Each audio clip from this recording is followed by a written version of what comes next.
നാന്താ കേസോട് എന്ന സിനിമയ്ക്ക് ശേഷം രതീഷ് ബാലകൃഷ്ണ പൊതുവാൾ സംവിധാനം ചെയ്തിട്ടുള്ള ഏറ്റവും പുതിയ ചിത്രമാണ് സുരേഷിൻ്റെയും സുമലതയുടെയും ഹൃദയഹാരിയായ പ്രണയകഥ. പറയുമ്പോൾ തന്നെ വളരെ ലെങ്താണ്. സോ ഈ ഒരു സിനിമ നാന്താ കേസോട് എന്ന് പറഞ്ഞ സിനിമയുടെ ഒരു സ്പിൻ ഓഫ് എന്നുള്ള രീതിയിലാണ് കൺസിഡർ ചെയ്യപ്പെടുന്നത്. കാരണം ആ ഒരു സിനിമയിലുള്ള രണ്ട് ക്യാരക്ടേഴ്സ് സുരേഷും സുമലതയുടെയും പ്രണയകഥയാണ് ഇതിലൂടെ പറയുന്നത്. അവരുടെ പ്രണയം കാര്യങ്ങൾ എന്തൊക്കെയാണെന്നുള്ളതാണ് പറഞ്ഞു പോകുന്നത്. അത് 3 ഡിഫറെൻ്റ് ആയിട്ടുള്ള ടൈം സോൾ അല്ലെങ്കിൽ ഡിഫറെൻറ്റ് പീരീഡിലൂടെയാണ് പറഞ്ഞു പോകുന്നത്. 1960, 1990, 2023 തുടങ്ങിയ കാലഘട്ടങ്ങളിലൂടെ ഒരേ സ്റ്റോറി തന്നെ 3 കാലഘട്ടങ്ങളിലൂടെ വളരെ രസകരമായിട്ട് പറഞ്ഞു പോകുന്നൊരു മൂവിയായിട്ടാണ് അനുഭവപ്പെട്ടിട്ടുണ്ടായിരുന്നത്. ആദ്യമേ പറഞ്ഞുകൊള്ളട്ടെ, ഈ ഒരു സിനിമ എല്ലാതരം പ്രേക്ഷകരെയും തൃപ്തിപ്പെടുത്തുന്ന ഒരു മൂവിയല്ല. കാരണം നാന്താ കേസോട് പോലെ ഒരു ആക്ഷേപഹാസ്യ മോഡലുള്ള ഈ ഒരു സിനിമ വരുന്നത് റൊമാൻറ്റിക് കോമഡി മോഡലാണ്. അതും രതീഷ് ബാലകൃഷ്ണ പൊതുവാളിൻ്റെ ഒരു ഡിഫറെൻ്റ് ആയിട്ടുള്ള അദ്ദേഹത്തിന് മാത്രം ചെയ്തു വരുന്ന ഒരു മൂഡിലാണ് സിനിമ പോകുന്നത്. അത് ആ ഒരു രീതിയിൽ അല്ലെങ്കിൽ ആ ഒരു പെർസ്പെക്റ്റീവിലിരുന്ന് കാണുകയാണെങ്കിൽ എൻജോയ് ചെയ്യാൻ പറ്റുന്നൊരു മൂവിയാണ്. അതുകൊണ്ടാണ് ഞാൻ പറഞ്ഞത് എല്ലാതരം പ്രേക്ഷകരെ തൃപ്തിപ്പെടുത്തുന്ന ഒരു മൂവിയല്ല.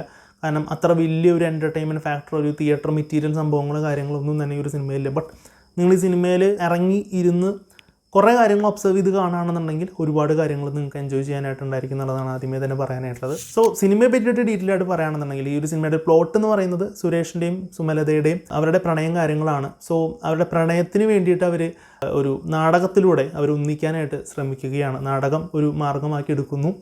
സോ തുടർന്നുണ്ടാകുന്ന സംഭവങ്ങൾ കാര്യങ്ങളൊക്കെ ബേസ് ചെയ്തുകൊണ്ടാണ് സിനിമ മുന്നോട്ട് പോകുന്നത്. ആദ്യമേ തന്നെ രതീഷ് ബാലകൃഷ്ണ പൊതുവാൾ എന്ന് പറയുന്ന ആ ഒരു റൈറ്റർ അല്ലെങ്കിൽ ഡയറക്ടർ മേക്കറിന് വലിയൊരു കയ്യടി. എങ്ങനെയാണ് ഇങ്ങനെ ഒരു മൂഡിലുള്ള ഒരു ഫിലിം ക്രിയേറ്റ് ചെയ്യണമെന്ന് സത്യം പറഞ്ഞാൽ അത്ഭുതപ്പെടുത്തി. ഒരുപാട് സീനുകൾ ഇതിൽ ഭയങ്കരമായിട്ട് എന്നെ ഇമ്പ്രസ് ചെയ്യിപ്പിച്ചു. സിമ്പിളായിട്ട് പറയുകയാണെന്നുണ്ടെങ്കിൽ കാലിന് സ്വാധീനമില്ലാത്തൊരാൾ വീൽ ചെയറിലിരിക്കുകയാണ്, ഒരു പ്രശ്നം നടന്നുകൊണ്ടിരിക്കുകയാണ്, പലരും പല അഭിപ്രായങ്ങൾ പറയുന്നുണ്ട്. അപ്പോൾ ഇദ്ദേഹത്തിൻ്റെ പുറകിൽ ഒരാൾ വീൽ ചെയർ ഇങ്ങനെ പിടിച്ചിരിക്കുന്നുണ്ട്. അപ്പോൾ ഇദ്ദേഹം വലിയൊരാളാണ്, കാലിന് വയ്യാത്ത ആളാണ്. അപ്പോൾ ഇദ്ദേഹം എല്ലാവരും പറയുന്നത് ഇദ്ദേഹത്തിന് കാണും വേണം. അപ്പോൾ അതിനനുസരിച്ച് ഇദ്ദേഹത്തിനെ ഇങ്ങോട്ടും തിരിക്കുന്ന ഒരു സീൻ, അത് ക്യാമറ ആംഗിളിലൂടെ കാണിച്ചിരിക്കുന്ന ആ ഒരു സംഭവം, അത് നല്ല രീതിയിൽ കോമഡി വർക്കൗട്ടായിട്ട് എനിക്ക് ഭയങ്കരധികം ഇഷ്ടപ്പെട്ടു. അതുപോലെ തന്നെ സിമ്പിളായിട്ടൊരു സീൻ, 2-3 മേ ബി ഒരു 2 seconds ഒക്കെ ആ ഒരു ഷോട്ട് ഉണ്ടായിരിക്കുള്ളൂ. നായിക ഭയങ്കര വിഷമിച്ചിരിക്കുകയാണ്, ഇങ്ങനെ ഒരു കടലിൻ്റെ തീരത്തിരിക്കുകയാണ്. അപ്പോൾ മണൽത്തരികൾക്ക് ഇടയിലാണ് ഇരിക്കുന്നത്. ആ ഷോട്ട് ചുമ്മാ അങ്ങനെ കാണിക്കുന്നതിന് പകരം ആ സീൻ എങ്ങനെ ഇമ്പ്രവൈസ് ചെയ്യാം അല്ലെങ്കിൽ ആ സീൻ എങ്ങനെ ഇമ്പാക്റ്റ്ഫുൾ ആക്കാവുന്നതിന് പകരമായിട്ട് ആ നായികർ ചുറ്റിരിക്കുന്ന മണലുകൾക്ക് പ്രത്യേകം ഒരു റൗണ്ടിൽ ഒരു ഡിസൈൻ കൊടുത്ത് എന്നിട്ടൊരു വൈഡ് ആംഗിൾ ഷോട്ടിലൂടെ ഷോട്ട് കാണിക്കും. എൻ്റെ പൊന്നു, ഞാൻ സത്യം പറഞ്ഞാൽ ആലോചിച്ചത് എങ്ങനെ ഇത് തോന്നി. അപ്പോൾ ആ ഒരു സീനിന് കിട്ടുന്ന ആ ഒരു നായിക എക്സ്പീരിയൻസ് ചെയ്യുന്ന സംഭവം എന്താണെന്ന് ശരിക്കും പ്രേക്ഷകരിലേക്ക് കിട്ടുന്ന രീതിയിൽ ഒരുപാട് കാര്യങ്ങൾ, ഇങ്ങനെ ഈച്ച് ആൻഡ് എവരി മൈന്യൂട്ട് കാര്യങ്ങളിൽ അദ്ദേഹത്തിൻ്റെ ഒരു വിഷൻ അല്ലെങ്കിൽ അദ്ദേഹം എങ്ങനെ പല കാര്യങ്ങളെയും കാണുന്നു എന്നുള്ളതൊക്കെ കിഡിലനായിട്ട് എക്സിക്യൂട്ട് ചെയ്തിട്ടുണ്ട്. അതുകൊണ്ടാണ് എനിക്ക് രതീഷ് ബാലകൃഷ്ണ പൊതുവാളിനോട് ഇത്ര അധികം ഒരു ഇഷ്ടം. രണ്ടാമത് പറയാനായിട്ടുള്ളത് പെർഫോമൻസിൽ സുധീഷ് അങ്ങോട്ട് അഴിഞ്ഞാടി എന്നുള്ളതാണ്. സുധാകരൻ എന്ന് പറയുന്ന അല്ലെങ്കിൽ നാടാർ എന്ന് പറയുന്ന ആ ഒരു റോള് ശരിക്കും ആർമാദിച്ച് ചെയ്തിട്ടുണ്ട്. ഈ ലേറ്റസ്റ്റ് എടുത്ത് വന്നതിൽ സുധീഷിൻ്റെ എല്ലാം നല്ല പ്രകടനങ്ങളാണെന്നുണ്ടെങ്കിലും ഇതൊക്കെ ഈ ഒരു സിനിമയിലെ പ്രകടനം തീർച്ചയായിട്ടും എടുത്തു പറയത്തക്ക രീതിയിൽ ഒരു ബെഞ്ച് മാർക്ക് എന്നുള്ളതൊക്കെ പോലെ പറയാൻ പറ്റുന്നൊരു പെർഫോമൻസ് ആയിട്ടാണ് തോന്നിയിട്ടുണ്ടായിരുന്നത്. അത് സൂപ്പറായിട്ട് ചെയ്തു, എനിക്ക് ഭയങ്കരധികം ഇഷ്ടപ്പെട്ടു. സുധീഷ് കൂടാതെ സുമലതയാണെങ്കിലും സുരേഷ് ആണെങ്കിലും നന്നായിട്ടുണ്ടായിരുന്നു. അവരുടെ റോളുകൾ ഭംഗിയായിട്ട് ചെയ്തു. ഒരുപാട് പുതുമുഖങ്ങളായിട്ടുള്ള അഭിനേതാക്കൾ സിനിമയിൽ വന്നിട്ടുണ്ട്. എവിടെ നിന്നാണ് ഇങ്ങനെയുള്ള ആളുകളെ തപ്പിപ്പിടിച്ച് കൊണ്ടുവരുന്നതെന്ന് എനിക്കറിയില്ല. നമ്മൾ നാന്താ കേസോട് കണ്ടപ്പോൾ അതിലത്തെ ജഡ്ജിനെ നമുക്ക് ഓർമ്മയുണ്ട്. എവിടെ നിന്ന് പുള്ളിക്കാരന് വന്ന് പുള്ളിക്കാരൻ വളരെ അടിപൊളിയാന്ന് പറഞ്ഞ് നമ്മൾ പറഞ്ഞിട്ടുണ്ടായിരിക്കും. ഈ ഒരു സിനിമയിൽ ഇതുപോലെ ഒരുപാട് ആളുകളുണ്ട്. സുരേഷിൻ്റെ വീട്ടിലുള്ള അംഗങ്ങൾ, ചേട്ടന്മാർ, അവരുടെ ചേട്ടത്തിമാർ, നാടകത്തിൽ അഭിനയിക്കാൻ വരുന്ന ഒരാൾ, പ്രത്യേകിച്ച് ഒരു താടി വളർത്തിയിട്ടുള്ളൊരു ആളുണ്ട്, പേര് മറന്നുപോയി. അപ്പോൾ ആ പുള്ളിക്കാരൻ്റെ പ്രകടനങ്ങൾ എന്നൊക്കെ പറഞ്ഞു കഴിഞ്ഞാൽ അതുമാത്രമല്ല എല്ലാവരും അവരുടെ റോളുകൾ ഗംഭീരമായിട്ടാണ് ചെയ്യുന്നുണ്ടായിരുന്നത്. So cast wise performance wise കിടിലനായിട്ട് വന്നിട്ടുണ്ട്.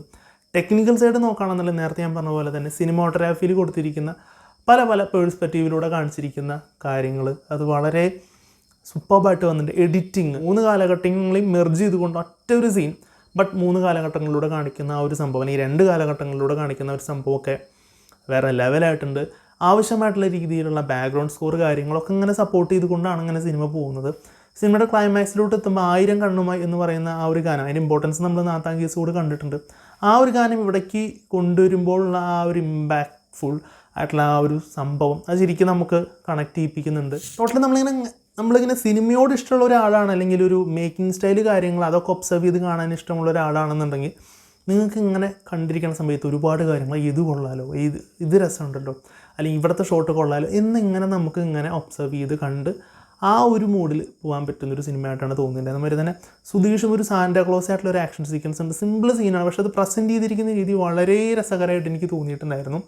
അപ്പോൾ സാധാരണ പ്രേക്ഷകരെ സംബന്ധിച്ചിടത്തോളം എനിക്കൊരു സിനിമ കാണാൻ പോകണം, കുറച്ച് ചിരിക്കണം, ഒരു എൻ്റർടൈൻമെൻറ്റ് ആവണം, അല്ലെങ്കിൽ തിയേറ്ററിൽ ഇങ്ങനെ അത്യാവശ്യം നല്ല സൗണ്ടും കാര്യങ്ങളും ബഹളമൊക്കെ വേണം എന്നുള്ളൊരു മൈൻഡിൽ പോവുകയാണെന്നുണ്ടെങ്കിൽ ഒരു പക്ഷേ നിങ്ങൾക്ക് നിരാശയായിരിക്കും സമ്മാനിക്കുക. അല്ലാത്ത പക്ഷേ നിങ്ങളൊരു സിനിമ ഫ്രണ്ട് ആയിട്ടുള്ള ഒരു എക്സ്പെരിമെൻ്റൽ ആയിട്ടുള്ള ഒരു മൂവി കാണണം എന്നുള്ളൊരു മൈൻഡ് ഉണ്ടെന്നുണ്ടെങ്കിൽ തീർച്ചയായിട്ടും നിങ്ങൾക്ക് ടിക്കറ്റ് എടുത്തിട്ട് ഈ ഒരു സിനിമ കാണാം എന്നുള്ളതാണ് പറയാനായിട്ടുള്ളത്. ഇത് ലൈക്ക് ഒരു OTT മൂവി എന്ന് വേണമെങ്കിൽ പറയാം, കാരണം തിയേറ്ററിൽ തന്നെ പോയിട്ട് കാണാൻ നിർബന്ധമൊന്നുമില്ല. ബട്ട് ഈ ഒരു സിനിമയിൽ സൗണ്ട് ഡിസൈൻ കാര്യങ്ങൾ കിടിലനായിട്ട് ചെയ്തിട്ടുണ്ട്. ഞാൻ പറയാൻ വിട്ടുപോയതാണ്, കാരണം തിയേറ്ററിലാണ് കാണുന്നുണ്ടെങ്കിലും ഇതിൽ തുടക്കത്തിൽ ഒരു ഷോട്ടിൽ ഒരു മരണത്തിൻ്റെ ഒരു സീൻ കാണിക്കുമ്പോൾ ഒരു ഫാൻ കറങ്ങുന്നൊരു സൗണ്ട് പെർഫെക്റ്റ് ആയിട്ട് നിങ്ങൾ ഡോൾബി അറ്റ്മോസ് തിയേറ്ററിലാണ് കാണുന്നത്. കറക്റ്റ് നമ്മുടെ തലയിൽ ശരിക്കും നമുക്ക് തോന്നും ഒരു ഫാൻ ഇങ്ങനെ വളരെ പഴയ ഫാൻ ഇങ്ങനെ സ്പീഡ് കുറഞ്ഞ് ഇങ്ങനെ കറങ്ങിക്കൊണ്ടിരിക്കുക എന്നുള്ള സൗണ്ട് ഡിസൈൻ കാര്യങ്ങൾ, ഇടിവെട്ടിൻ്റെ സൗണ്ട് ആണെന്നുണ്ടെങ്കിലും അണ്ടർ വാട്ടർ സീനാണെന്നെങ്കിലും തുടങ്ങിയിട്ടുള്ള ഒരുപാട് സീക്വൻസുകൾ കാര്യങ്ങൾക്ക് ശരിക്കും സൗണ്ട് ഡിസൈൻ പെർഫെക്റ്റ് ആയിട്ട് ചെയ്തിട്ടുണ്ട്. അപ്പോൾ അത് തിയേറ്ററിൽ പോയിട്ട് കണ്ട ഒരു ഡിഫറെൻറ്റ് എക്സ്പീരിയൻസ് ആണ്. അതിന് വേണ്ടിയിട്ട് തിയേറ്ററിൽ പോകണം നിർബന്ധമില്ല. നിങ്ങൾക്ക് OTT കണ്ടാലും കുഴപ്പമില്ല എന്നുണ്ടെങ്കിൽ OTT കണ്ടാലും കുഴപ്പമില്ല എന്നുള്ളതാണ് പറയാനായിട്ടുള്ളത്. സോ ഈ ഒരു സിനിമ നിങ്ങൾ കണ്ടിട്ടുള്ളവരാണെന്നുണ്ടെങ്കിൽ നിങ്ങളുടെ അഭിപ്രായം എന്താണെന്നുള്ളത് കമൻറ്റ് ബോക്സിൽ രേഖപ്പെടുത്തുക. സോ മറ്റൊരു വീഡിയോ കാണുമ്പോഴേക്കും ഗുഡ് ബൈ.